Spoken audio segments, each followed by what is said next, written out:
The 2024 Ford Mustang Dark Horse is new. It's different. It's powerful. It's got a wailing Coyote V8 engine, a Tremec manual transmission, and the honor of being the first new performance Mustang nameplate in more than 20 years. It also looks like it's wearing a whole lot of eyeliner. This is the 2024 Ford Mustang Dark Horse, and I'm Atlantis King. The Mustang has entered its emo era, and I'm here for it. Because of that, I have a special guest coming to help me review this car later, so stick around for that and to get this Mustang's full report card. And if you're in your coffee drinking era, this review is brought to you by Apex Coffee Roasters. We're actually out with Apex right now with this car and a Mondial and all kinds of fun stuff. And we got to do a coffee tasting earlier where we learned all about tasting notes and where coffee beans are from. So if you want to try this, which is super, super good, you can use code Atlantis for 15% off your order.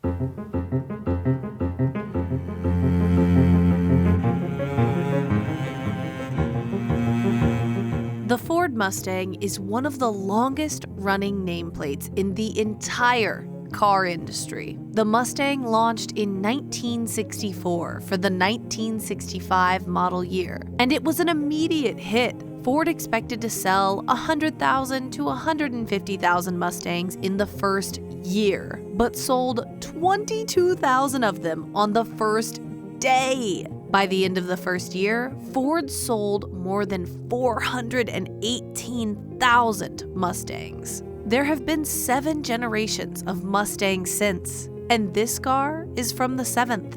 What's interesting is how many identities the Mustang has gone through. The first generation Mustang ran from 1965 through 1973 and began with that iconic muscular styling that even non-car enthusiasts love. The car got bigger and bigger as the years went on. The second generation was around from 1974 to 1978, and for it, Ford shrunk the car. This made a lot of economic sense because the 1970s oil embargo caused fuel shortages and skyrocketing gas prices. The second generation was short-lived, and the third gen existed from 1979 through 1993. This was the longest Mustang generation yet, at more than a decade on the market. Ford wanted the third gen to return to the car's roots, but when sales dipped, Ford considered making the Mustang front-wheel drive. Enthusiasts were not happy about that, and Ford decided to make that wild idea the Ford Probe instead. In 1987, Ford smoothed out the Mustang's body to make it more aerodynamic. But this car was still classified in the third generation. Gen 4 came in 1994 and ran through 2004.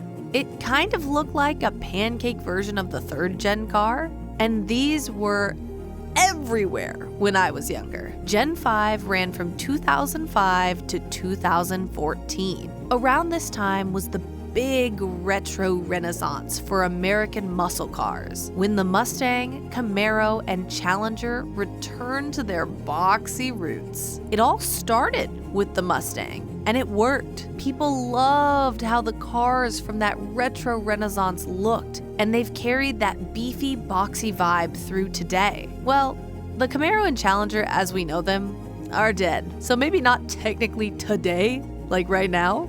The 6th generation of the Mustang was around from 2015 to 2023, and I find these cars really beautiful. They took that retro boxy styling that the 5th gen capitalized on and just made it so much more elegant, replacing the square and rectangular shapes with some nice trapezoids that made the car look like it was in motion.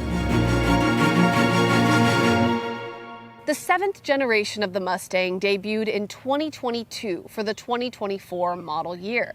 And overall, I think it's a really tasteful update to the 6th generation of the car. When I was a kid, I really loved how the 5th gen Mustang looked. But as the years went on, it started to feel too rudimentary to me. But I bet in 20 years, I'll look back and I'll go, oh, That's exactly what I like about it. It's so simple, and nothing is simple anymore. Now, do I like the 7th generation Mustang better than how the 6th gen looks? I don't think so. I really, really love how the 6th gen looks. Do I love the little black outline of the headlights on the Dark Horse specifically? I'm not sold yet. It kind of looks like a Teenage Mutant Ninja Turtle robbing a bank. But enough about looks. Let's talk about why this Mustang is called a Dark Horse. It's odd, right? Ford has all of these performance Mustang monikers, like Shelby, Boss, Mach 1, SVT, and more. Why bring in a new one, especially in an era when V8 muscle cars are dying out? Why spend all that time on branding for something that may not be around forever? The Dark Horse is the first new performance nameplate for the Mustang since 2001. And Savage Geese has this cool interview with Mustang brand manager Jim Owens, who talked about why that needed to happen. He said the Dark Horse involves taking a thing we're all familiar with, a cool and fast Mustang, and projecting it into the future. Ford brands the Dark Horse as, and I quote, "the horse you didn't see coming." The Dark Horse is a new Mustang nameplate, and it's meant to get the attention of people who would normally gloss over performance Mustang names. I think this works when you think about it. Even really cool car monikers, like a Dodge Hellcat, you get used to them over time, and sometimes you just skip over them a little bit. To call a Mustang a Dark Horse and to style it as such is new and mysterious, and it gets people's attention in a way that a normal performance name wouldn't. The Dark Horse also has Ford's first ever front-facing horse logo. And you might go, what's the significance of that? Like, we have horses galloping from the side, we have snakes, we have all these things to choose from. Why change it? Well, Ford has you covered. You see how this horse is facing you and it has its nostrils flaring? That's supposed to signify a horse breathing in a race, just like this Dark Horse has dual nostrils in the front to feed air to its 5-liter Coyote V8 engine for the same effect. Did somebody, me perhaps, say engines? This engine is a 5-liter naturally aspirated Coyote V8. It makes 500 horsepower and 418 pound-feet of torque. All of that goes through a 6-speed Tremec manual transmission, or if you want to pay an extra $1,600, you can get a 10-speed automatic to the rear wheels. In the Ford configurator, you can currently spec 3 main versions of the Road Mustang: the EcoBoost, GT, and Dark Horse. The 2024 Mustang EcoBoost has a turbocharged 4-cylinder engine that makes 315 horsepower and 350 pound-feet of torque. The Mustang GT has 480 horsepower as standard from a 5-liter Coyote V8. And if you want just a little more, you can option out an active valve performance exhaust to reach 486 horsepower. The Mustang Dark Horse is another step above that at 500, and it also gets the Tremec manual transmission, which the GT does not. 500 horsepower might not sound like a wild amount these days, because all kinds of cars have superchargers and turbochargers and electric power to make them faster. But it makes the Dark Horse the most powerful naturally aspirated 5-liter V8 in Mustang history. Natural aspiration means there are no superchargers or turbochargers on the car, and it's an important selling feature. Some people don't want forced air induction. They want the plain old engine breathing on its own. Nothing more. And speaking of air, man, does this thing breathe. We talked about the front-facing horse logo and those big nostrils because this Dark Horse has a nostril on each side, and each of those air intakes leads to its own engine air filter and straight to this guy. So we have lots of breathing and lots of power. Another thing I really like about the front end of this Mustang is a lot of times when you see a new car, it has a giant grille because people equate giant grills with power and anger and fierceness. But that grill actually doesn't do anything. You'll have the grill openings just lead to black plastic because the car doesn't actually need all of that air. On this car, this grill is actually open to everything, except on this side, we get the blocked off grill pieces, but I can live with that.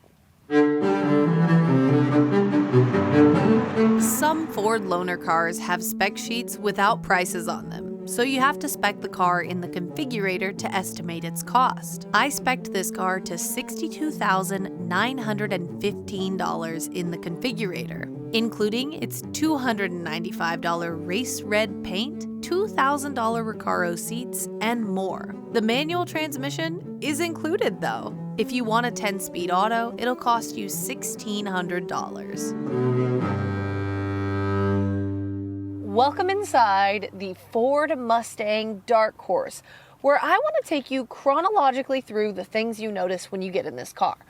First thing is, the sticker on this car says the interior is deep indigo, and you get in here and you go, isn't this just black? Like, there's blue stitching on the seats, there's blue Recaro logos, maybe the seat insert is dark blue, but it looks very black in here, and you get a little bit confused by that. Second thing, the handbrake is not an actual handbrake, it's electronic, but it's shaped like a handbrake, so when you put the handbrake on, it just pops back down, and when you take it off, you press it down like that. A little weird, but it works. Next thing you notice, you turn around to put on your seatbelt, and you go, where's my seatbelt? It's way back there. Every single time someone gets in the front seat of this car, if there's someone in the back, that person just hands the seatbelt forward because the seatbelt is so far back. And then you're like, okay, got my seatbelt on, got my bearings around me, I'm ready to drive. And you touch the shifter handle, and if it's cold outside, the shift knob is very cold. And if it's hot outside, the shift knob is very hot. So you conveniently have your little center vents right there, and you just point them at the shift knob to change its temperature. Your next set of observations with this car will come with the infotainment screen and the driver instrument cluster. The Mustang Dark Horse has this really long panel of screen in front of you that includes the instrument cluster and the infotainment screen. I think this is a really interesting step in car technology because we have this big long screen with no interruptions, but in fact there are two little square screens with outlines inside this screen. So I think it's very interesting because probably in 10 years, this will be one continuous screen without the two square cutouts. But right now, in 2024, we have two square cutouts. Not everyone likes this big long screen in the Mustang, and I can respect that, but I kind of like it. I think it's useful, it looks clean. In terms of screens, I'm into it. I like the fact that I have little tactile controls below it, and it's just easy to navigate everything in these screens. Couple of catches: when you start the car up and you press the pony button, which lets you adjust the car and all the settings of the car, on startup it takes a little bit of time to load. Another thing about the screen is that in both this Dark Horse and the Mustang GT I drove, which will come to the channel soon, I have had the infotainment screen on startup like twice not come on. And I had to restart the car a couple of times to get the screen to come on. It came back on, it's all fine, but there's a little glitch in there that sometimes keeps it from coming on in two different Mustangs I've had. Another little quirk of this infotainment screen is that while there are a couple of tactile buttons, the recirculate button is in the screen, and it takes two taps of a button on the screen instead of one. So usually when you're driving down the road, if you see roadkill on the road, you'll go, oh, let me hit recirculate before I go by that. It takes two taps of the screen to get there, so it takes you a little longer. Once you get used to it, it's fine, but it is a little weird to not just have a straight up recirculate button on here. Another thing I really like about this Mustang and Mustangs in general is that the seat bolsters on this car are built for more than just someone with Richard Hammond's bodily dimensions. Something you run into a lot with hot hatches, sports cars, everything like that, is that the seat bolsters are very, very tight and very, very square, and they're meant for someone with a small stature, a narrow stature. And me, when I get in those cars, my hips don't fit very well. You know, it's not super comfortable. I have to get used to it. In the Mustang, I have lots of room to stretch out. You also have a lot of room in your upper back. So if you're someone who goes to the gym a lot and you got those wide shoulders, you'll be fine in these seats while also feeling like they're still holding you in. Another thing I like about this car is that the steering wheel just looks pretty cool. We got the Mustang logo on it, the blue contrast stitching, and it just makes you feel ready to drive and be sporty. Overall, I like this interior. I think it's nice. It feels like a Mustang. I think it's well done. The materials are fine. There's enough differentiation between the materials and the design to keep your eye moving around the interior. You just run into a couple of quirks when you do. Now comes the very uniquely embarrassing part of this episode where I climb in the back seat of the Mustang Dark Horse. This back seat is not really for people, which you're gonna see here in a moment. Isn't that great? Wow. Oh. And then we take the driver's seat and we put it back where it belongs, and we are a little cramped back here. Now, back seats in sports cars are usually purse shelves, and that's the case here. Can a person fit right here? Yes. Is it very comfortable?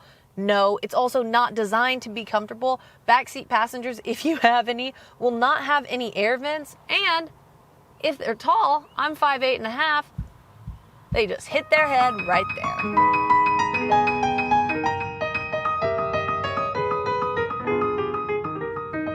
The Dark Horse also has a special feature you don't see on too many cars. It's called no-lift upshifting. When you shift in a manual, you're generally supposed to lift off the gas, press the clutch, shift, then hit the accelerator again. With no-lift technology, you can keep your foot pinned on the accelerator and just send it. Speaking of sending it, if you want this shirt or any of Home Field Apparel's really cool new Indy 500 collection, you can get it 15% off with code Atlantis24.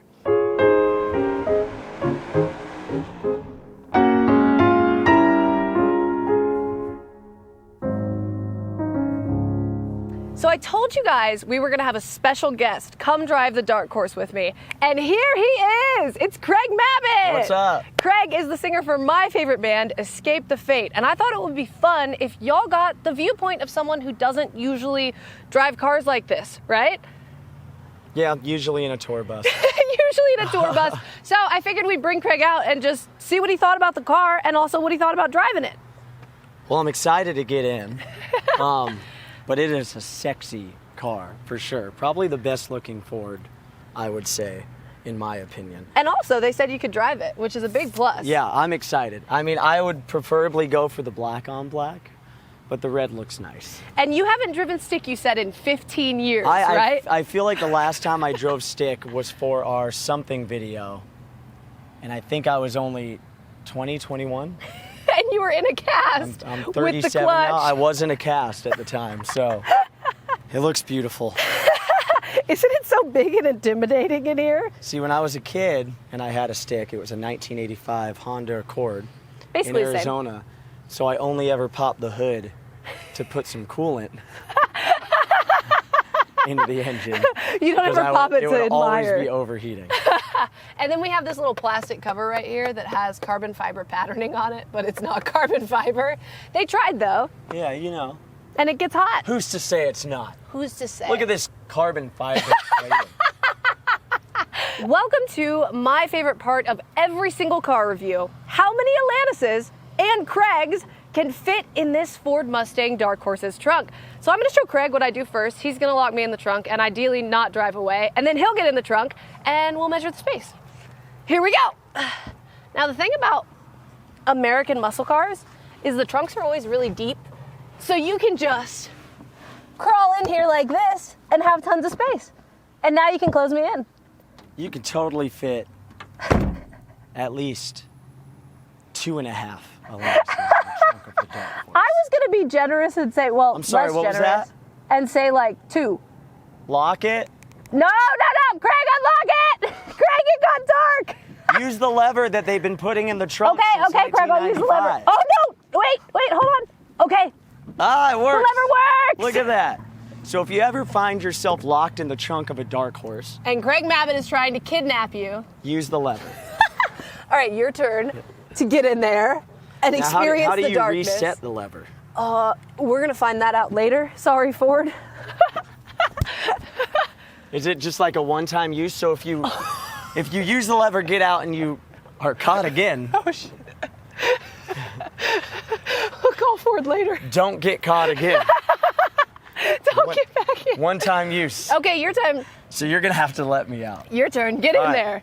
Oh, how you're many you're Craigs gonna can fit in experience here. the light going out first, and the loneliness of it. So, you get in. Oh wow, we can fit so many more Craigs in there than Atlantis is. Look at that. All right, bye. Bye. Now let's turn the light out on you. How lonely is it? It's pretty lonely. Oh, it's not one-time use. It worked. Oh wait, it works? No, I pulled it up, but Well, I pulled it at the same time. Also, this glows in the dark. yeah, it does. So you can see it. I think that was like a solid 2 1/4 Craigs. 2 1/4. Yeah, that was pretty impressive. All right, what do you think so far, Craig?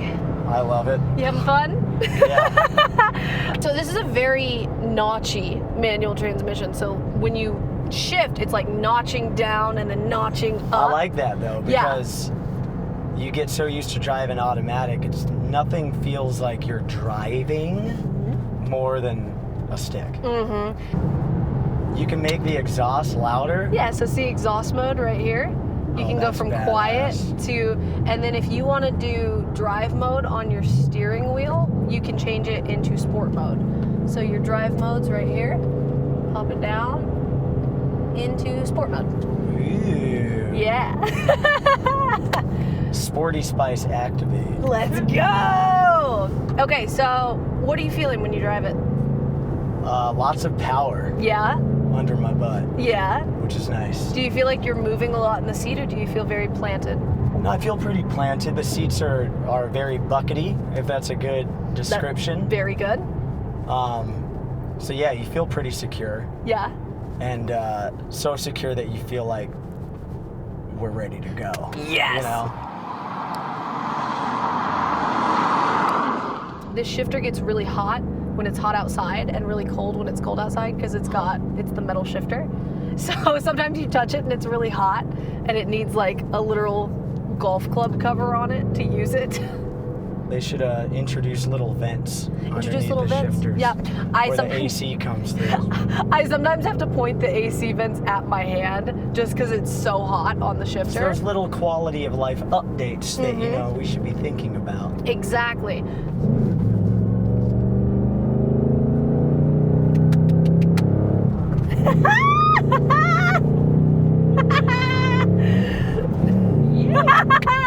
Nice. It's fun. It is fun. Oh my goodness. And I feel like you just can't go fast enough. All right, second. there you go.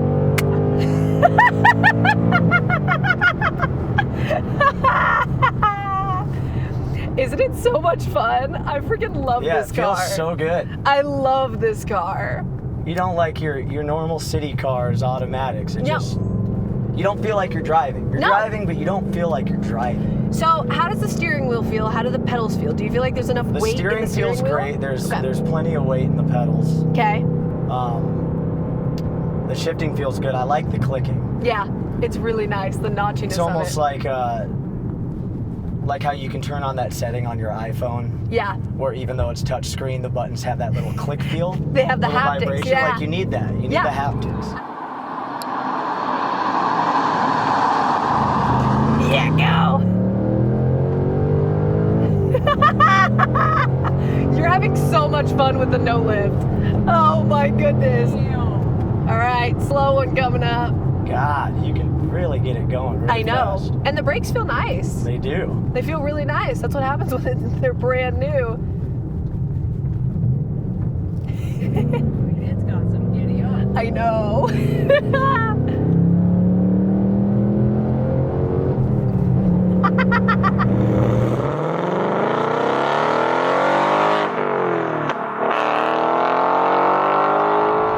I just thought that in honor of driving with Craig, we should start my driving portion with flooring it as hard as possible.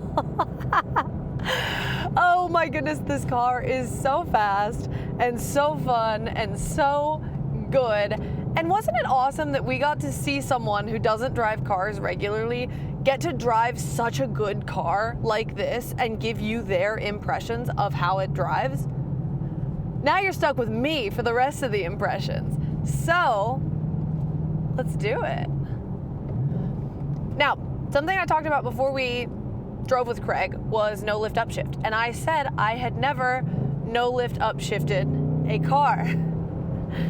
And I actually changed that while driving out to our driving location with Craig, because I was like, I'll show you. I'll try it for the first time and show it to you.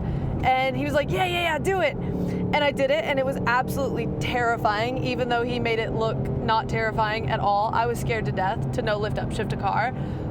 But it's so cool. So let me get over here and I'll do it for y'all.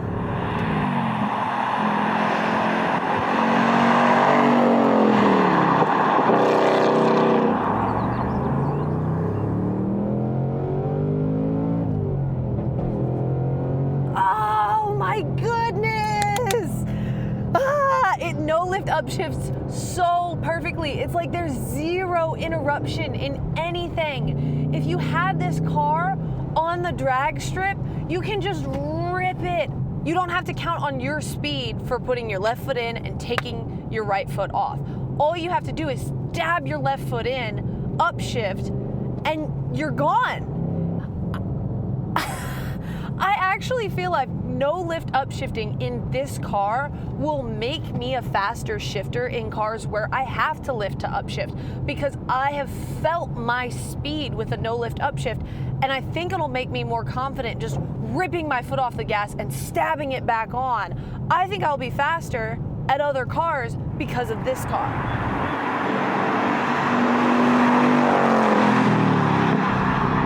Wow! This car is so capable, yet it also feels very visceral out here. A thing we talked about when I drove the Toyota Supra was that on this road, the Toyota Supra feels a little muted, right? It doesn't feel like it's trying very hard.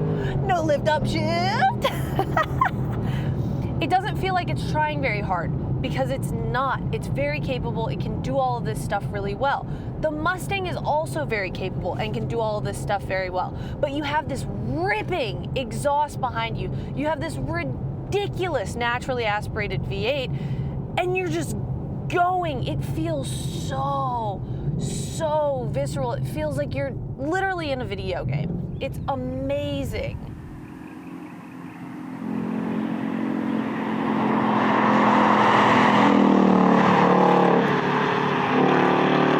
This car is absurd. And here's the thing, we talked about this earlier. Cars now have all kinds of horsepower. You can drive a car with 2,000 horsepower. You can drive a car with 1,000 horsepower. You can do all of this stuff, right? 500 horsepower, like this Mustang Dark Horse has, is not the most ridiculous thing in the world, right? It's just not.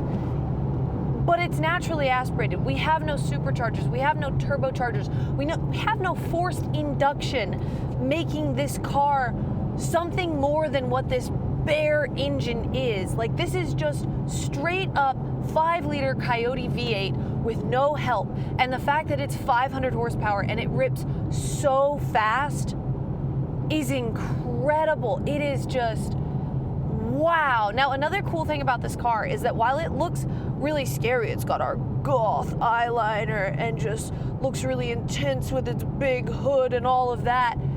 It's so easy to drive. I really do feel like if you put someone in this car and you taught them how to drive stick in this car, they would not have that hard of a time because the pedals are extremely easy to work, the shifter's extremely easy to work. It's easy. It's not difficult at all to drive this car.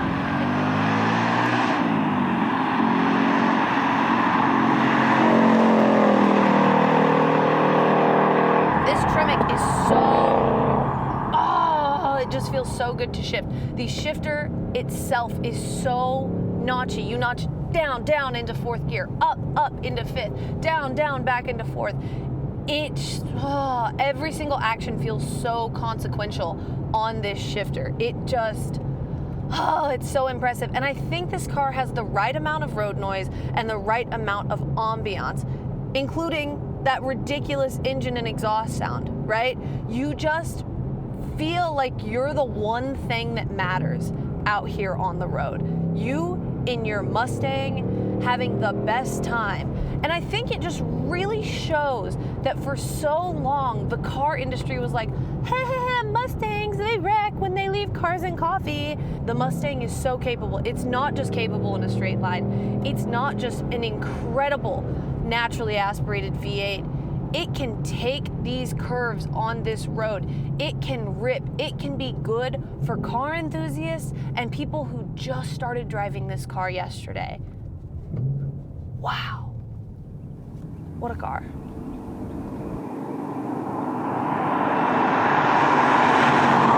Now that we've driven the Ford Mustang Dark Horse, it's time to give it a grade.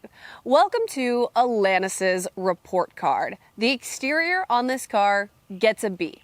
I like how the 7th generation Mustang looks, but I am not totally sold on the black under eyes on the Dark Horse specifically. Is it daring and interesting? Yes. Does it look like a Teenage Mutant Ninja Turtle trying to rob a bank? Also yes, not fully sold on it. The interior gets a B.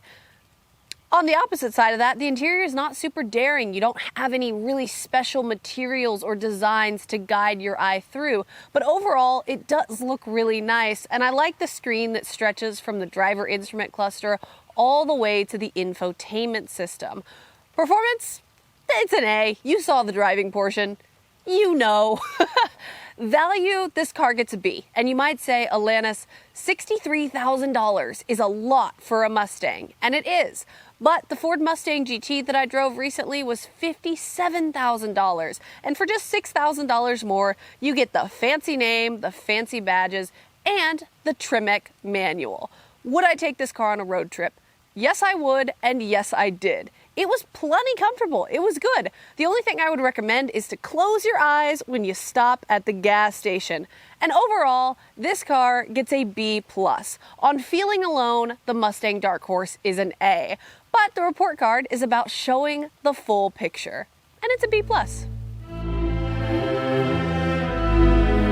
I've mentioned driving the 2024 Ford Mustang GT a few times in this review, and that video again is coming soon. But I figured since we're all here, we might as well give them a little comparison. The GT I drove and the Dark Horse are pretty close in price, and they're also pretty close in performance. Really, the big difference that you feel when driving the car is the notchiness of that shifter. It just feels so good to shift. But the Dark Horse branding is a big deal. It's a specially named Mustang that has never existed before. And if you're already in the $60,000 price bracket, I think it's worth it to just go for a Dark Horse. Will the driving experience be wildly different? No, it won't. But will your feelings and your explanations to people and your talking about the nostrils feel different? Yeah, and I think if you're in this price bracket anyway, it's worth it. The Ford Mustang Dark Horse looks a little emo. It's got these dark graphics everywhere, the brooding Dark Horse name, and the blacked out area under the headlights. It's a new and different and modern take on a classic American V8, and it makes us look. The Dark Horse was, and I quote, the car none of us saw coming. And now that it's here, it's really hard to look away.